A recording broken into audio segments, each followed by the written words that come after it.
Hey guys, welcome. I want to show you how I get from my dev test to my production using Power BI and Fabric. So you can see that I've got my dev and test. I want to go to production. So there's a few things that are a little bit buggy, I suppose, and we need to think about. So let's assume that we don't have a production workspace just yet.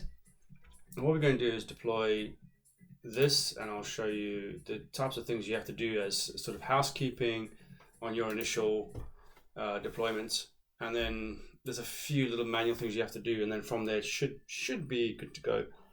This is assuming that you can actually, or you do have the permissions to create workspaces, because as the user that's logged in, you want to be able to have the permission to create workspaces. If not, you can get your IT department to create a workspace for you, and then you can assign the workspace to this production area here. So you can assign workspaces to it.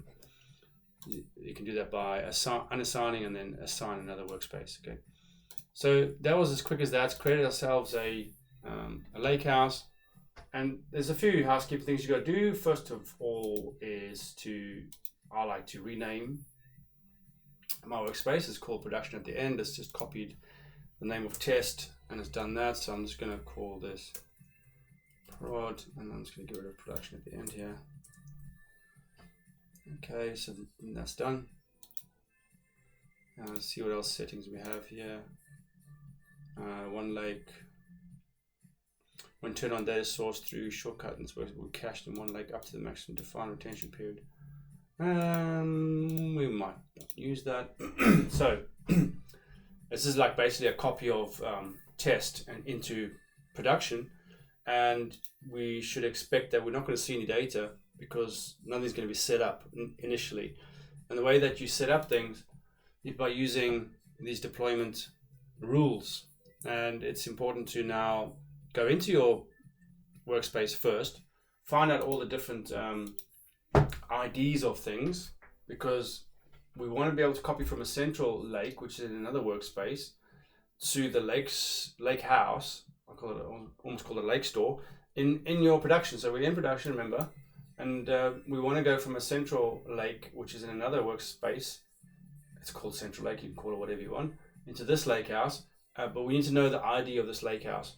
We know the group ID, which is C9, that one there. So we're just going to copy that, put that into a notepad folder for yourself.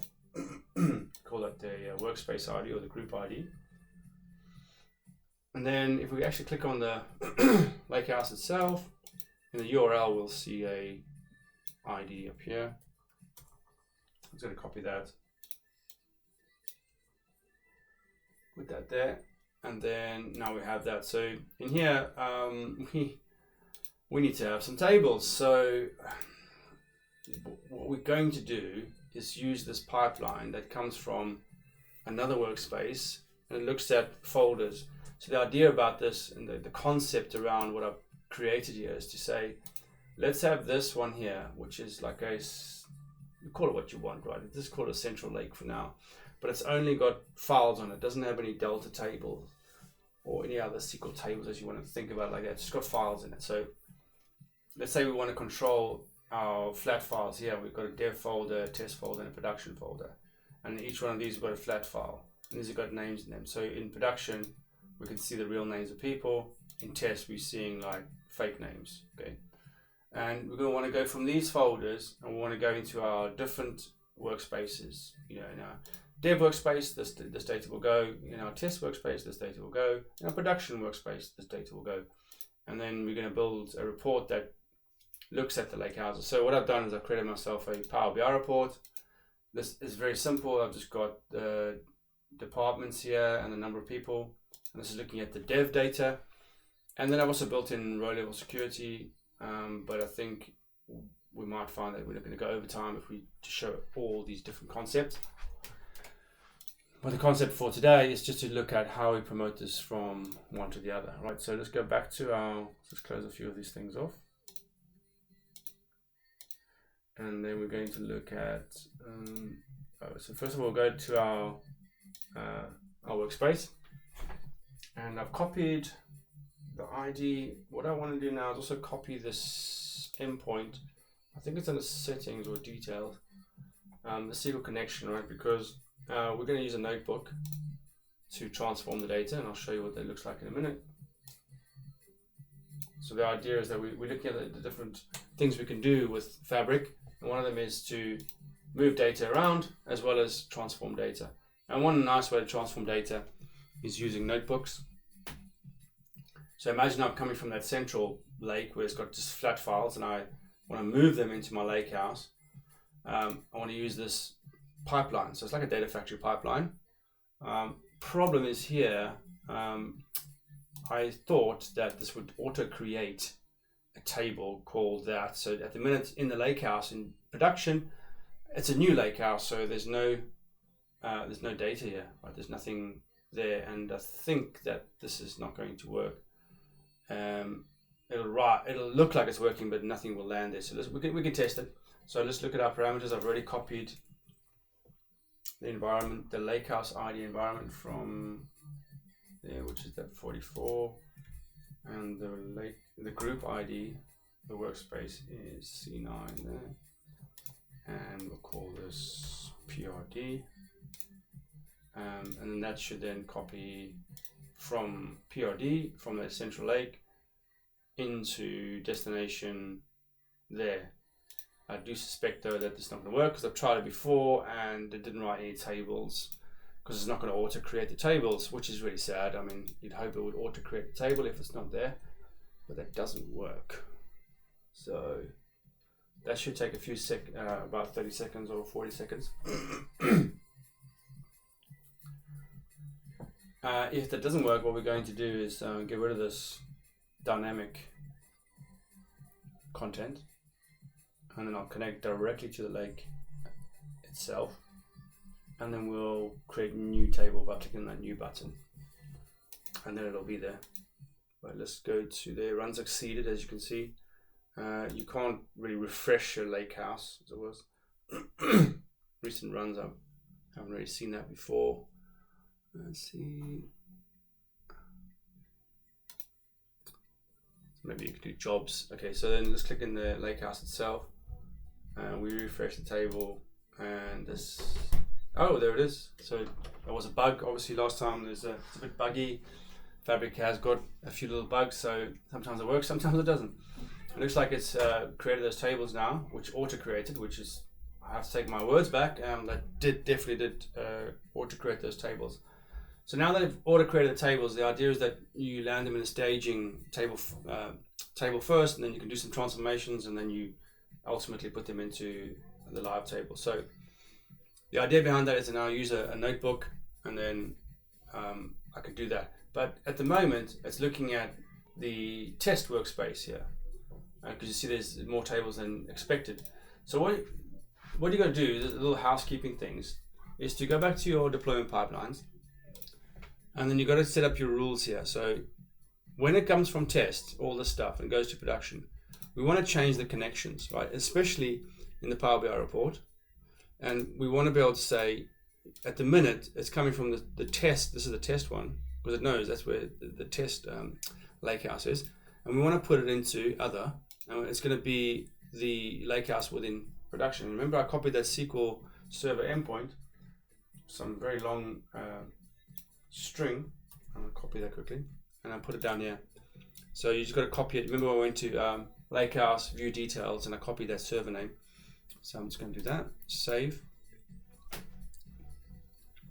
That's going to help us for the Power BI reports. It's going to change the connection string from looking at dev to looking at production rather. And the semantic model is going to look at the data. Over here, we want to be able to.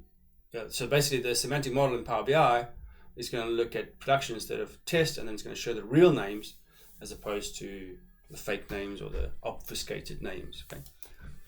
And we'll do the same for the notebooks, because the notebooks we're doing a small transformation. We're just taking the full name and we're splitting it into first name and last name. And so the lakehouse that the notebook is associated to is the test still, but on deployment we want to be able to make that rather the production one. So we look at the lakehouse ID, and we get the lakehouse ID here. Yeah. So we want to look to our Lakehouse ID, and again, I've copied those values. Remember, it's in the URL. So if you go to Lakehouse, you can see in the URL. Lakehouse ID in my case is that, and the workspace ID, which is a group workspace group ID. Paste that in, which is C9. That one there. Now my notebook's going to look at the correct Lakehouse. So let's save that, and close, and then close that. And then I want to deploy again. And the differences are going to be in the notebook and there because we've changed the connection strings are going to be changed. So let's just deploy again. And my pipeline is going to kind of revert back to how it looks in test, even though we manually changed it. I suspect that if we run that pipeline again now, it should work, even with the dynamic content. So let's go look at that. Let's go to the workspace and we're in production. First things first, let's see what this looks like. Yeah, the dynamic content is still there. Oh, I didn't change the dynamic content anyway, so that's good news. The parameters might be looking at, oh, still looking at prod, okay. Then let's go into our Lakehouse and we'll see that we've got two tables. Now what the idea is that we want to have our live tables, so our gold layer tables or our silver layer, call this the, I wouldn't associate this really with the silver layer necessarily. I almost think that's the bronze layer when you're staging and then you're transforming, going into the silver layer. And then if you want to curate, then you go into the gold layer. So let's go back to our workspace and then we're going to look at that notebook, which can do our transformation. Another user has saved changed his notebook. Okay, don't worry about that. Buggies. So this now should be not be looking at this Lakehouse, which I thought actually would change, interestingly. So that should really not be looking at, it doesn't need a refresh. It should really not be looking at this Lakehouse. So you're still looking at the test Lakehouse. So what we've done has not worked, and I tell you that the fabric is a little bit buggy, and sometimes it works, sometimes it does not work. So the idea is that for the notebook, we don't want to look at this Lakehouse, which is the test one. I can confirm that, but we rather want to look at this Lakehouse, which I can confirm is production, and that really should change that Lakehouse.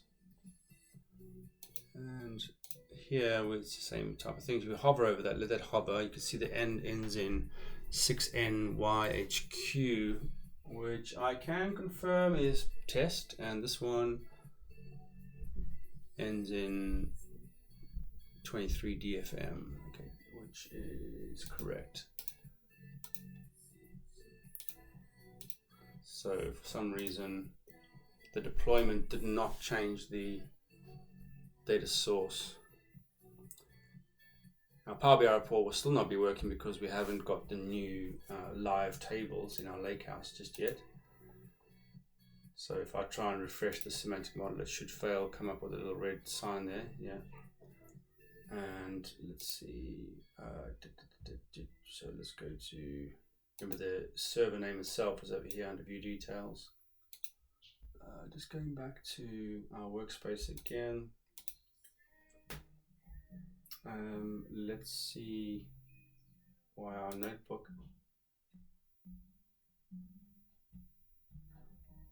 Let's just close a few things off and we try open it one more time. If not,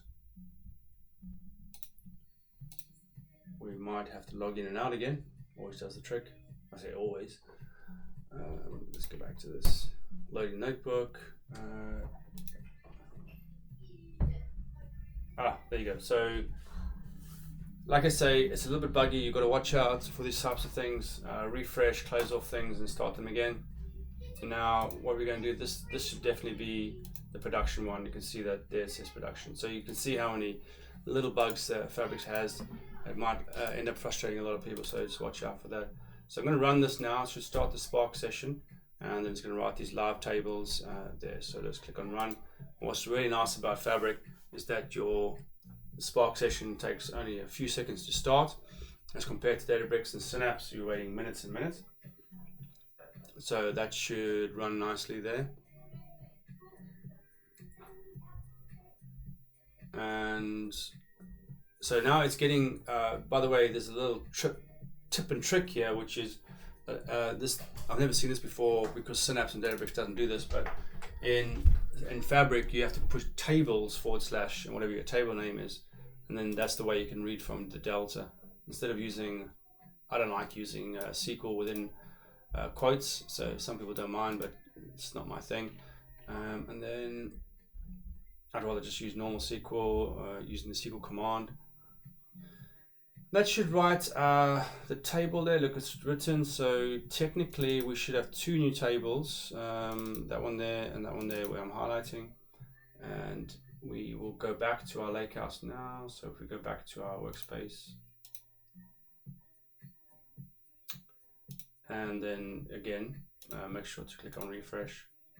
There they are. So we've got the staff one and the department one. Now, if we go back, so you see that there's a few housekeeping things. Just make sure again that we reiterate those. Going back to this, remember to make sure that your deployment rules are set. So change the data source. And then now, most importantly, do you remember that the semantic model that Power BI created, which I can show you in the lineage view. So in development, when I first made this thing, every lakehouse comes with a default lakehouse semantic model. You can see there's the word default over there. So that always comes as standard. When you create a Power BI desktop model and you publish, it creates a semantic model plus the report. And this has got the relationships and DAX formulas and all sorts. And so this now is definitely looking at this lakehouse, whereas we should have looked at the lineage view earlier, because what you would have seen is that this semantic model might have been pointing to a lakehouse in test. But we know now that this lakehouse, this semantic model is definitely looking at the production lakehouse, which is good news. So our lineage does help us to understand where semantic models are looking. So let's go back to our back to this. In fact, I might just click on this button here and click maybe settings will do the job. Oh, there's another housekeeping thing. just the list is never ending. Is that whenever you publish to a new workspace, and even if you publish a Power BI report to a workspace for the first time, you have to re-authenticate. So I'm just going to re-authenticate here. I'm just going to go like that, sign in, and then I'll just use that there. Right, so that, now it's happy to go. And if I go back to my workspace and then go to, there's a nice little way to do this. If I go back to my lineage list view, and I click on this little button here, now this red little circle should disappear. And to recap what we've done, we've gone from our central lake flat file, production flat file, which has got the real names in it. We've used our data pipeline here, and we've put it into our lakehouse within production there, okay? And then, so that's the first step. We use the pipeline to move the data into our lakehouse. Then we use the notebook to transform the data and create our landing tables, our live tables, staff and department. And then, going back again, we make sure that we authenticated our semantic model to look at to authenticate against production lakehouse. We refreshed, it succeeded. So technically now when we open the report, we will see this, and again, probably have to just click on the refresh button, and there it is. So now I can see the real names here, which is great. This is what we expect, and we're going to then publish this app to whoever we need to publish it to. So I hope that made sense. That was a real quick rush through on how you do deployment pipelines, make sure that you do those housekeeping things, specifically again around the deployment rules. So remember to click on your deployment rules, make sure you change your data sources from your test to your production, or from your dev to your test. And again, you can also choose what you want to deploy. So if you make changes just to the notebook, you can just deploy changes there. You see there's no changes between test and production. They seem to be exactly the same. That was a quick little run through for you on how to get your production up and running. Now, in the future, whenever you make changes in dev and push them to test and then push them to production, you don't have to do those little housekeeping things like re-authenticate and change the deployment rules. That's all done for you already. All right, thanks a lot for listening and watching. My name's Clint Grove. Thanks a lot.